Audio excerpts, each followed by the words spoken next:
Bonjour Damien. Bonjour. Je vois que vous avez entendu mon appel la semaine dernière. Je dis, mais qu'est-ce que vous faites derrière votre écran ? Je vous veux en plateau. Et bam, vous êtes là, c'est magnifique. Damien, aujourd'hui on parle très sérieusement du télétravail, puisque on sait que le télétravail nous enlève certains plaisirs du quotidien, à savoir boire un café avec son collègue, ou encore papoter, se faire des petites plaisanteries. Et là aussi, des entrepreneurs ont compris qu'il y avait un créneau intéressant. Oui, c'est vrai que quand on passe sa journée coincée dans des téléconférences, soit on est dedans, soit on est dehors. Et on n'est pas dans cet entre-deux qui parfois permet des très chouettes choses. Quand on est au boulot, on entend une conversation qui passe dans un couloir, hop, on saute sur la conversation. Et puis, à certains moments donnés, ça permet aussi de se détendre et de détendre l'atmosphère. C'est pas parce qu'on fait des choses sérieuses qu'on doit forcément s'ennuyer. Et effectivement, il y a des entrepreneurs qui ont saisi cette opportunité, comme à chaque moment de crise, ça ouvre des opportunités. Et on a vu ces derniers mois toute une série de plateformes comme Kumospace ou Getter.io qui sont nées, qui permettent en fait de pouvoir monter les gens dans un espace qui est hybride en fait. C'est à la fois le bureau physique qu'on essaye de reproduire en ligne avec, et on a parlé des jeux vidéo, c'est exactement le même genre de choses. Voilà. C'est un jeu vidéo, quoi. On est notre propre prototype dans le jeu vidéo, notre propre personnage. Il y a un peu de ça, c'est votre webcam et votre micro qui vous servent à vous déplacer, c'est votre avatar. Avec votre souris, vous bougez votre avatar, vous allez de pièce en pièce, plus vous rapprochez des gens, à ce moment-là, l'audio se met en route, vous pouvez commencer à écouter les conversations, on dit « Ah, j'ai un avis là-dessus, je peux en parler ». C'est très ludique, ça emprunte des codes du jeu vidéo, mais pour quelque chose qui est très sérieux, qui est le boulot, parce qu'il y a un truc qui est très très important à l'heure actuelle dans le travail, c'est de pouvoir se renouveler, c'est recréer de la culture d'entreprise. Et le monde du travail aujourd'hui, il est prêt en fait à assimiler, à intégrer cette nouvelle forme il va devoir s'adapter en tout cas, parce qu'on le voit bien, le marché locatif des bureaux prend un sacré coup dans l'aile, puisqu'on se déplace moins, on va moins au boulot. Quand on y va pas tous ensemble, on essaie de ventiler tout ça.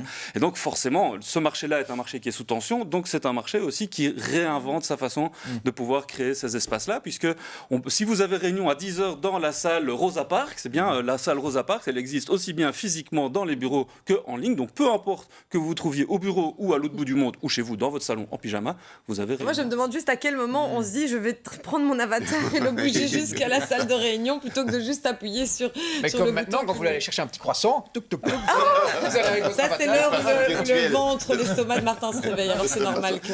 Et ça marche C'est assez fascinant de voir comment les employés, comment les travailleurs, Alors moi je le fais avec mes étudiants, entre autres, parce qu'on travaille beaucoup. Moi j'ai plus d'une centaine d'étudiants qui sont en permanence avec moi. Ça fait plus de 3 mois. Vous les voyez défiler avec leur avatar. Voilà, on défile avec son avatar, on fait des réunions, on invite des gens, on se met au salon parce qu'il y a toutes les fournitures. On peut rajouter des sofas, on peut rajouter. Alors même du matos premium, quoi.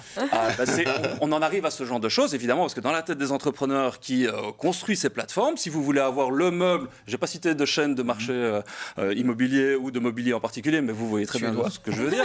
On pourrait tout à fait imaginer d'avoir des meubles qui sont dédiés à certains espaces. Et donc, il y a tout un côté premium qui se remet en route. Des conférences, on a besoin de ces conférences-là, on peut les refaire virtuellement. Et puis surtout, on a des bureaux. Et ces bureaux-là, quand les gens se les approprient, ils se sentent un peu comme chez eux, comme au bureau. Vous déposez la photo de votre compagne ou de votre compagnon. Ils sont payants, ces logiciels, ou c'est libre d'accès ? Alors forcément, comme c'est des outils qui sont professionnels, selon le niveau de fourniture que vous voulez avoir, généralement il y a toujours un format gratuit pour tester, pour venir voir si ça convient, si la culture d'entreprise est prête à ça.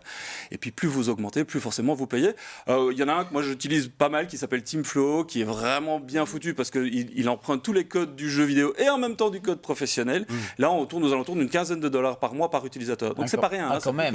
Est-ce que ça représente quelque chose aujourd'hui de significatif ou bien c'est tout à fait marginal pour l'instant, ou est-ce que vraiment ça se développe? Pour l'instant, c'est marginal en termes de nombre d'utilisateurs, mais on voit ces plateformes-là qui explosent. Teamflow a levé 4 millions de dollars en 3 mois et sur la fin de l'année. Mais c'est ça qui m'interpelle, en fait, c'est qu'en tellement peu de temps, on arrive à... Parce qu'il y a des entreprises qui sont flexibles, qui ont un peu réorienté leurs activités, mais là, on parle vraiment d'un nouveau jeu vidéo. Or, on le voit bien, un jeu vidéo, ça prend quand même du temps. Le but n'est pas de remplacer les bureaux physiques. Le but est vraiment de venir en complément, d'hybrider les deux, de faire en sorte de mélanger la réalité, la vie en ligne, parce que tout simplement, il y a des bonnes pratiques qui ont émergé de ce confinement-là et on ne reviendra pas en arrière.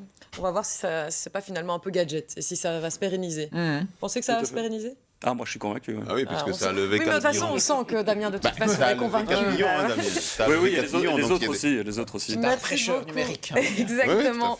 Merci à vous, Damien. Et donc, si vous aussi, ça vous manque, vos petites pauses café, votre petite plaisanteries, bavardages avec vos collègues, eh bien, vous pouvez les retrouver sur des plateformes de type jeux vidéo. Mais attention, c'est un jeu vidéo très sérieux qui nous permet de faire notre travail. Hein. Tout à fait. C'est important. Il est 8h35. C'était la chronique geek, l'instant geek du jour. Et dans un instant, c'est la pépite culture avec Marion Jomotte. À tout de suite.